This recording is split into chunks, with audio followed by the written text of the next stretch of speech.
It's time.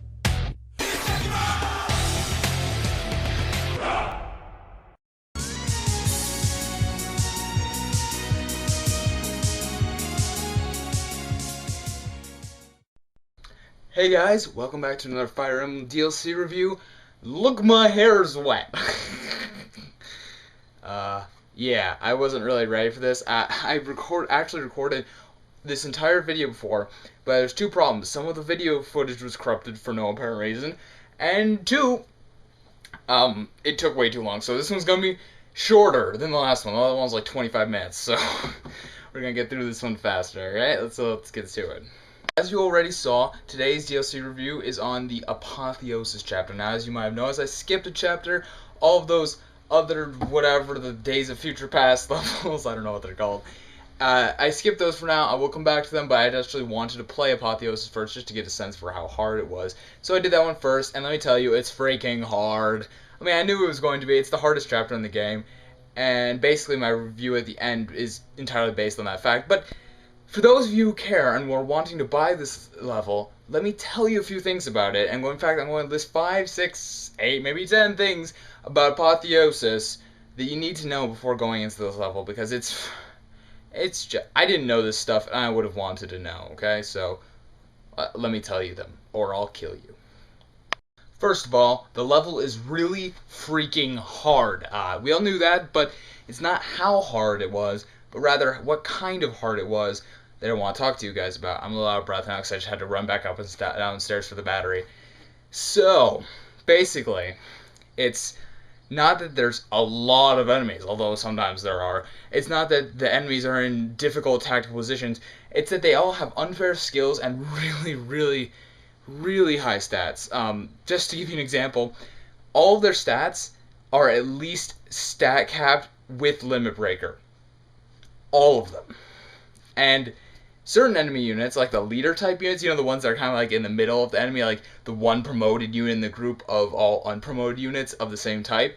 You know how they do that a lot? Well, this one's just the same type of unit, but it has 10 higher in every stat. It ain't fair. Plus, the enemy units also have skills such as Hawkeye, which gives them 100% chance to hit. That's just dumb. It defeats the point of so many of your skills. It defeats the point of so many other things. It's just so ridiculous. It takes out evasion completely out of the equation. I'm a rhyme master, by the way. Did you notice? Anyways, so, oh my gosh, my arm is so sore, so I can't hold with that. So, basically, they have all these unfair skills, including that Hawkeye, Aegis Plus, Provise Plus, which always have the appropriate, that relevant type of damage, instead of having a chance to based on the skill. It's always, and it sucks. Now, there are ways around it, but I'll talk about that in a minute. Basically, yeah, the enemies are a bunch of freaking douchebags, and there's nothing you can do about it. Number 2. You need to bring way more units than you think you do. Let me just tell you a quick story. I leveled up a bunch of units, you know, like to really high levels and stuff. Guess how many I made, you know, like, there's, how many do you need for your Street Pass team? You know, the one that'll be sent to your opponents and stuff that you Street Pass? 8. It's 8 units. How many did I level up a lot? 8! Because that's all I needed. Guess what? Guess how many Apotheosis gives you? 15, and you need almost all of them. It's insane. Like, I'm not even kidding when I say I had literally 6 really powerful units and 2 like support type units, like a rally unit and a healer in my party. And of that, I had a bunch of other crap units. Literally, like, all the rest of my guys were just like, I love that had some max stats, like, you know, like maybe even 5 stats were max, but they're still garbage because they didn't have limit breaker. So literally, they weren't even helpful. I didn't even bring them in because they would have just died. That's how serious Apotheosis is. I kid you not. Basically, you need to raise way more units, and they need to be made, basically, their skills have to be catered towards this level, because all the other levels have different strategy than this one because of the enemy's unfair stuff. Unless you're playing on Lunatic or Lunatic Plus mode, where they have stupid skills like this all the time. Let's get on to the next point so I can explain what that means. Number 3, the skills. For this chapter, you're going to have to change out a lot of the skills that you've taught your characters. Now, I don't mean like, rearranging your entire builds for this one chapter. I think that's kind of dumb because it's only one chapter of so many. But what you'll have to do is switch out some better skills for worse skills because they won't do anything. For instance, all enemies have the dragon skin skill, which, as you may know from playing the game, the final boss had this, and it more than halves damage taken. It's ridiculous. And completely negates lethality and counter. Two of the best skills in the game under the right circumstances. Lethality usually isn't that good, but with Lucina, I built her like completely around that one skill, so when she can't use it, it sucks. Not to say she was terrible, because she's still really good without it, with her really high chance to do an Aether and Luna then instead of Aether and lethality, but still, I mean, she was pretty freaking helpful. But unfortunately, this Dragon Skin ability and Aegis Plus and Provides Plus all have the damage from the bonus damage too. So like Luna, which would normally have given me a ton of extra, like 40 extra damage on these guys, only gives me about an extra 12 or something like that. It's like, oh, I want to kill myself so badly when that happens. Like, okay, activate Ignis or Luna or Aether, and like it gives me an extra 20 damage at most. Usually it's more like 12. I'm like, critting is the only useful thing, and that's practically impossible against these guys with their obscene luck.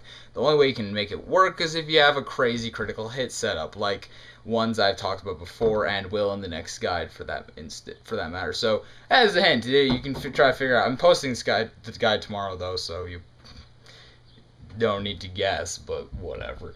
Anyway, so you need to bring all these units, and for this one you need to customize your skills. For instance, I took counter off a lot of my units and replaced it with axe breaker when I had it, because the only enemies that you can actually dodge, the only enemies that don't have Hawkeye is what I'm saying, are axe using units. So, okay, that's not entirely true, but it's for the most part true, and it's one of the easiest ways to kill those guys, because with axe breaker and good stats and good rallies and stuff, you can actually dodge your stuff pretty easily. So that's one thing you might consider investing in for a couple of your characters that have counter or something like that.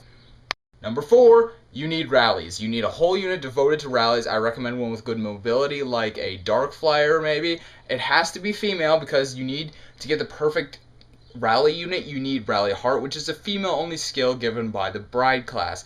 So basically what I recommend here is using a DLC unit. It's one of the easiest ways to do it. Also, Morgan is a good choice, but I think that's wasting her potential a little bit, because she's probably the most destructive unit in the game. I mean, realistically speaking, I think she is. She's my best unit by a long shot, and I think she probably is for most of you guys too. Or he or she. And so Morgan can be so amazing, it's kind of a waste to use all the rally skills on him or her. So I would recommend giving it to a DLC unit, since they don't need to be paired up with anyone. Anyway, I did this for Micaiah, but it doesn't matter a bit. You can use any character, and in fact, the reward for beating this chapter on the normal, without doing the secret challenge that I'll talk about in a second, is a character that has all rally skills, Katarina, and except for Shadow Gift, or no, was it Shadow Gift? It was Shadow Gift, yeah.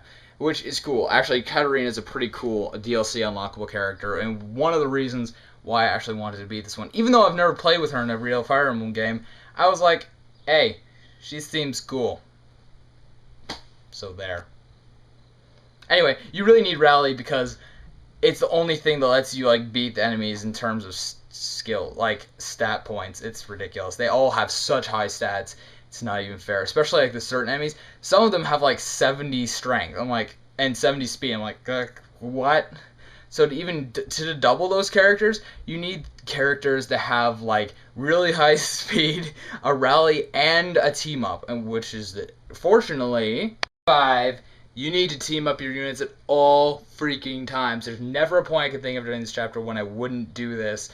It's so important. Not only does it give you the chance to block incoming damage, which is basically the only way you can get around the whole stupid the enemy always hits you thing, which makes Dual Guard Plus a little better in this case. It's because it's the only way to get around that, it's really, really, really important. Also, the dual strikes aren't affected by enemies' skills such as Aegis Plus and Bavai's Plus, which means you can sneak in a lot of extra damage. A lot of extra damage. It's a super good idea. Trust me on this one. Always do it, except for your healer and your rally unit, because they don't really need to for any reason. Unless you just need to protect one of them with it. You get the idea. Number 6. It's like sign language for 6. You go 1, 2, 3, 4, 5, 6, 7, 8, 9. Whatever, it's not important. Anyway. Number 6, you need to freaking buy the best items. And I recommend Brave items. These get around a lot of cool things, because when you're dual striking enemies, you actually still attack twice with the Brave Sword when the second unit is coming into attack. It's really weird, but it works that way. And when you're using a Brave Sword on an enemy, your allies have a chance to dual strike in every turn. So like I said, using all these extra attacks combined with the dual strike ability is really the only way you can effectively kill all these enemies that well. It's honestly how I got through the entire thing. If I hadn't had these two things at my disposal, I wouldn't have even bothered with it. It's so good. It's that good. I'm not kidding, guys. Do this and do it a lot. Now, if you don't have a lot of brave weapons, go buy them and forge them, please. Like, you can forge them, so do it. It's super crazy. It's super good. I just highly recommend it. Now, if you don't want to use brave weapons, or if you happen to have a bunch of legendary weapons and arms thrift at your disposal, heck yeah, use them. Hell's Wrath is incredibly good. It's probably one of the best weapons in the entire game. Let me see. Tearfing can be okay, but really it's not that helpful unless there's enemy magic users. I'm not going to go through all of these, but like Mistletoe, any of the weapons that give you an extra skill are pretty sweet, like the Astra Bow, the Soul Sword, Luna, I don't remember what kind of weapon it was, like something like that. The Vengeance Axe can be especially really awesome. I love that weapon. I haven't had a chance to use a lot of these since I'm not willing to waste their usage, and I don't want to have to be that careful with my hammer and staffs, because if you just get down to a little bit, then you can hammer it back up to full. But if you mess this up and accidentally use it up, you're going to have to go through that one piece of DLC. I believe it was the third one in the Golden Gaff pack, and just grind until you get that weapon again. It's a pain in the butt. I don't recommend it at all. Anyway, you need to buy the good weapons, otherwise you will die. Sorry. The last thing I really want to talk to you about, number 7, is the secret chapter. Now, this is actually not really a secret, because Anna pretty much tells you as much in the chapter itself, but if you beat all of the enemies within the first 2 rounds, all of the first round of enemies within the first 2 the first wave of enemy from the first rounds, you get the idea. You unlock the option to do an additional set, a different set of enemies. Now, these enemies aren't actually harder than the other enemies. They're just way more of them. And the normal enemies will just sit there and wait for you to kind of walk into their range, you know, like how a lot of enemies in Fire Emblem do. These ones in the secret chapters will all charge you at the same time, and there's a lot more of them. So it's really, really difficult. I still haven't beaten this. Did I mention I beat Apotheosis? Yes, but I did not beat the secret levels. In fact, I never even beat the first wave of secret enemies because it's that hard. There are that many dudes, and I just couldn't deal with that many threats at the time with the number of units I had trained up. Like I said, I trained up basically 6 powerful units, and the rest were just like more or less fluff. So, I mean, yeah, I brought in more like 10 because some of them were just support units, but still, man, it's just rough. There's not much I can do until I build up a bigger force. I'm training up a few new characters now to add to my force, so that I'll eventually be able to do this chapter on the secret mode. And once I beat it, I will give you guys an update video on it and tell you what I think of it then. But for now, this is a good review, more or less, overall of the whole shebang doodle. By the way, as I said before, the reward for beating the normal challenge without doing the secret stuff is Katarina, the Lost Tactician, which is a pretty good reward, honestly. But if you beat it with the secret levels on, you get a Supreme Emblem. Oh yeah.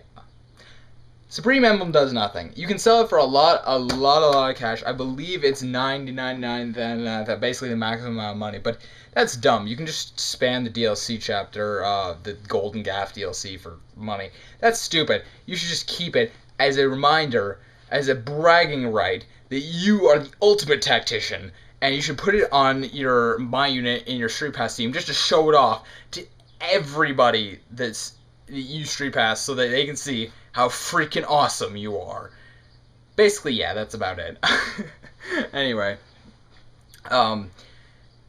it's a great reward, and let's get on to the actual end review of this product. So basically, overall, this Apotheosis is a standalone DLC, costs $2.50.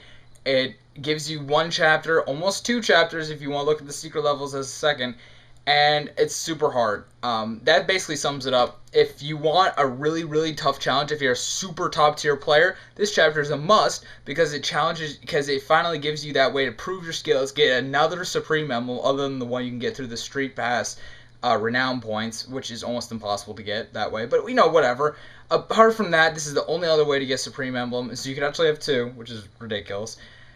And it's basically a must-have. If you're someone like me who has a pretty freaking top-tier team, but not a, god-tier team, it's still worth it, because it lets you test your might, Mortal Kombat. Anyway, so it lets you test your might, lets you see how good you are, see if you can beat Apotheosis. And it was totally worth it for me. Now, that being said, I didn't actually enjoy the chapter that much because there's nothing funny about it apart from a little bit of the dialogue at the beginning with Anna. And it was really frustrating because of the unfair difficulty as opposed to the hard difficulty that you'd find in the Sacred Stones. Well, not really the Sacred Stones. That's a terrible example. The Blazing Sword, Path of Radiance, although that game's pretty easy, and Radiant Dawn especially. Radiant Dawn and Fire Emblem 7 are the freaking those are the hardest games out in America, unless you count Shadow Dragon's 5-star hard mode, which is just dumb. Anyway, so those games are legitimately hard in a normal, fair way, and I appreciated that a lot. This game just is super hard stuff is just annoyingly unfair hard, so it didn't bring me a lot of satisfaction when I beat it. Not nearly as much as when I beat Hector's hard mode, for example. Anyway, guys, if you aren't super top tier, if you're just kind of a casual player, don't even look at this one. It's not worth your time. You'll just be slaughtered and frustrated, and you'll just have wasted $2.50. So basically, my end result is meh. I didn't love the chapter very much. It was cool on the sense that I had beaten Apotheosis, and I have that bragging right, even though I don't have the Supreme Emblem yet. But I have the bragging right that I beat Apotheosis. And it was a fun enough chapter in that I got to play a really high level challenge, because a lot of the stuff I've been doing has just been child's play at this point. But this was a cool, nice challenge. I'm glad I bought it, but for a lot of people it's garbage. So that's what you need to know about Apotheosis. See you guys next time for one last DLC review on the Days of Future Past thingy. I don't remember what it's called. And stay tuned. Fire Emblem Guide tomorrow. See you then.